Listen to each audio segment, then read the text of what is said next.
ಮಹರ್ಷಿ ವಾಲ್ಮೀಕಿ ನಿಗಮದಲ್ಲಿ ಹಾಗಿದ್ರೆ 85 ಕೋಟಿ ಹಣ ವರ್ಗಾವಣೆಯಾಯಿತು.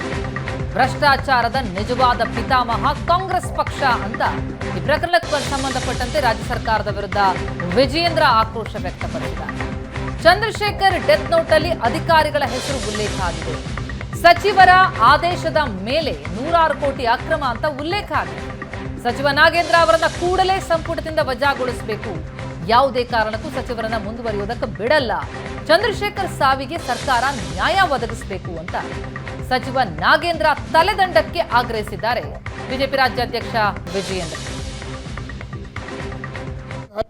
ಎಸ್ಟಿ ಡೆವಲಪ್ಮೆಂಟ್ ಕಾರ್ಪೊರೇಷನ್ ಒಬ್ಬ ಅಕೌಂಟೆಂಟ್ ಇವತ್ತು ಆತ್ಮಹತ್ಯೆ ಮಾಡಿಕೊಂಡಿದ್ದಾನೆ. ಸೂಸೈಡ್ ನೋಟಲ್ಲಿ ಕೆಲವು ಉನ್ನತ ಅಧಿಕಾರಿಗಳ ಹೆಸರನ್ನು ಉಲ್ಲೇಖ ಮಾಡಿದ್ದಾನೆ.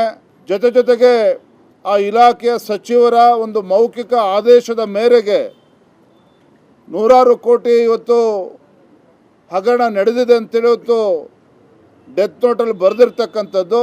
ನಾನು ಮಾನ್ಯ ಮುಖ್ಯಮಂತ್ರಿಗಳಿಗೆ ಆಗ್ರಹವನ್ನು ಮಾಡ್ತೇನೆ, ತತ್ಕ್ಷಣ ಆ ಸಚಿವರನ್ನು ತಮ್ಮ ಮಂತ್ರಿಮಂಡಲದಿಂದ ಕೈ ಬಿಡಬೇಕು.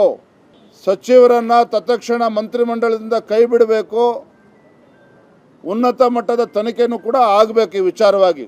ಸಿಟ್ಟಿಂಗ್ ಹೈಕೋರ್ಟ್ ಜಡ್ಜಿಂದ, ನ್ಯಾಯಾಧೀಶರಿಂದ ತನಿಖೆ ಆಗಲೇಬೇಕು. ಆಗ ಮಾತ್ರ ಇದಕ್ಕೆ ನ್ಯಾಯ ಸಿಗ್ತದೆ. ಎಸ್ಟಿ ಡೆವಲಪ್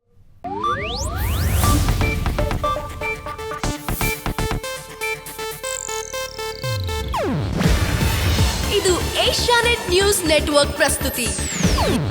ನೀವು ನೋಡ್ತಿದ್ದೀರಾ ಏಷ್ಯಾನೆಟ್ ಸುವರ್ಣ ನ್ಯೂಸ್.